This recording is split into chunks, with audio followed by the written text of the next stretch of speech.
করোনার সময়, এই সময় বকির দেওয়া ঠিক না। কারণ কীর্তন শুনছেন আপনারা, তাই না? শুনছেন না? আপনারা শুনবেন। অতএব আমি ক্ষমা চেয়ে নিচ্ছি।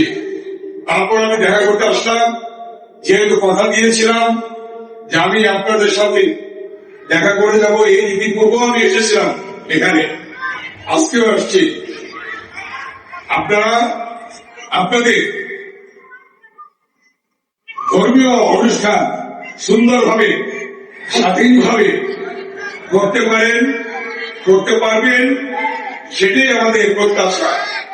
আপনারা জানেন গত দুর্গা পূজায় আমি এসেছিলাম এবং দুর্গা পূজার আগে বিএনপির আমাদের নেতা, বিএনপির ভারপ্রাপ্ত চেয়ারম্যান জনাব তারেক রহমান বলেছিলেন, ধর্ম যার যার, রাষ্ট্র সবার। ধর্ম যার যার, বলেন আমাকে, বলেন আপনারা, ধর্ম যার যার, রাষ্ট্র সবার। একটা কথা বলছেন, ধর্ম যার যার, নিরাপত্তা পাওয়ার অধিকার সবার। ধর্ম যার যার, নিরাপত্তা পাওয়ার অধিকার সবার। হিন্দু, মুসলমান, বৌদ্ধ, খ্রিস্টান সকলেই নিরাপত্তা পাওয়ার অধিকার রাখে। অতএব আমরা সকলে সমান, সেভাবে আমরা দেখছি, আমরা দেখব। আপনারা জানেন আমাদের নেতা শহীদ রাষ্ট্রপতি জিয়াউর রহমান বলতেন, আমরা সাম্প্রদায়িক সম্প্রীতিতে বিশ্বাস করি। দেশে থেকে খালেদা জিয়া দীর্ঘ 9 বছর আন্দোলন করে যিনি গণতন্ত্র এনেছিলেন, তিনি বলেছেন আমরা সাম্প্রদায়িক সম্প্রীতিতে বিশ্বাস করি। আজকে বিএনপির ভারপ্রাপ্ত চেয়ারম্যান জনাব তারেক রহমান বিগত দিনে তিনি বলেছেন আমরা সাম্প্রদায়িক সম্প্রীতিতে বিশ্বাস করি। অতএব আমরা সকলে সাম্প্রদায়িক সম্প্রীতিতে বিশ্বাস করি। বেগম খালেদা জিয়া অসুস্থ, আপনারা জানেন, সাবেক 3বার প্রধানমন্ত্রী, উনি হসপিটালে। আপনারা দোয়া করবেন, আশীর্বাদ করবেন, প্রার্থনা করবেন যেন তাকে সুস্থ করে আমাদের মাঝে আল্লাহ তাআলা ফিরিয়ে আনে। এই দোয়াটা চাচ্ছি আপনাদের কাছে। আপনারা প্রার্থনা করবেন, দোয়া করবেন, আশীর্বাদ করবেন। আপনাদের এখানে এসে খুবই ভালো লেগেছে। আপনাদের এখানে আমার শ্রদ্ধেয় দাদা দিদিরা যেভাবে উপস্থিতি, সত্যি আমরা গর্ববোধ করি এবং আমরা আনন্দিত, আমরা উৎসাহিত, আমরা প্রফুল্ল আপনাদের আজকের এই অবস্থা দেখে। আজকে আপনাদের সব সময় আমরা মঙ্গল কামনা করি। যে কোনো সময় আপনাদের পাশে যখন ডাকবেন তখনই আমরা আপনাদের পাশে থাকবো। আপনারা জানেন বিগত দুর্গা পূজার সময় আমাদের বিএনপি অঙ্গ সহযোগী সংগঠনের নেতারা 3 শিফটে পাহারা ছিল প্রতিটা পূজা মণ্ডপে। কি যেন ঠিক না? বিন্দুদা বলেন ঠিক না? 3 শিফটে পাহারা ছিল, যাতে করে আমাদের হিন্দু সম্প্রদায়ের ভাই বোনদের উপর কেউ কোন ধরনের অন্যায়, অত্যাচার, জুলুম না করতে পারে। অতএব আমরা সেগুলো বিশ্বাস করি।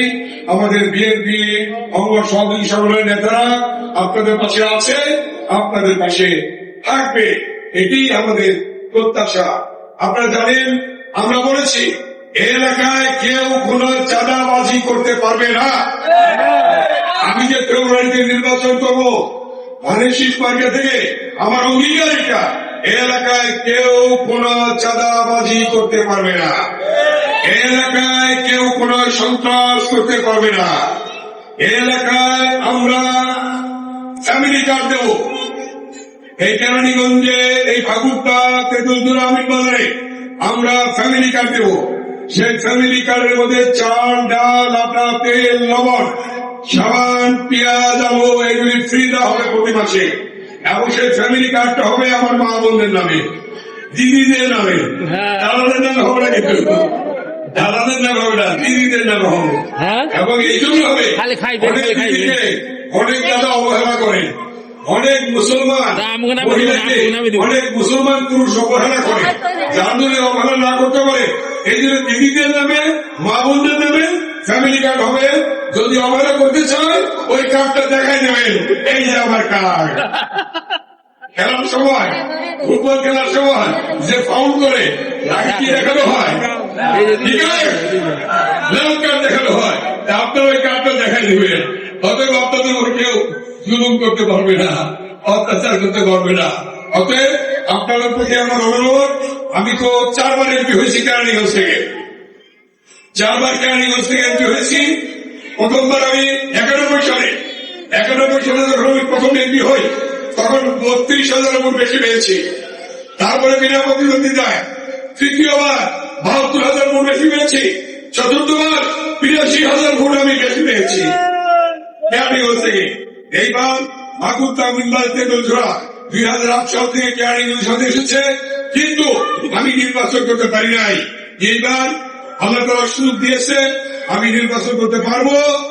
তাই এই নির্বাচনে আপনারা কাছে আমার অনুরোধ থাকবে, আপনারা বুথ সেন্টারে যাবেন, ভোট দিবেন, উন্নয়নের জন্য, শান্তির জন্য, আপনাদের পাশে দাঁড়ানোর জন্য, আপনাদের সেবা করার জন্য আপনারা প্রত্যেকে ধানের শীষে ভোটটা দেবেন। এটা আমার অনুরোধ আপনাদের কাছে। এই অনুরোধ রেখে গেলাম, আপনার দোয়া করবেন, আশীর্বাদ করবেন, এই অনুরোধ আছে। এখন দাদা দিদিরা কীর্তন কে গাচ্ছিলেন? দাঁড়ান বিদ্যুতের কাছে আমি বলছি, একটা কীর্তন শুনে যাবো আমি, ঠিক আছে? একটা কীর্তন শুনে যাবো, দাঁড়ান। শুরু করেন। সবাইকে ধন্যবাদ। আমরা আছি আপনাদের পাশে, আমরা থাকবো আপনাদের পাশে। শুরু করেন।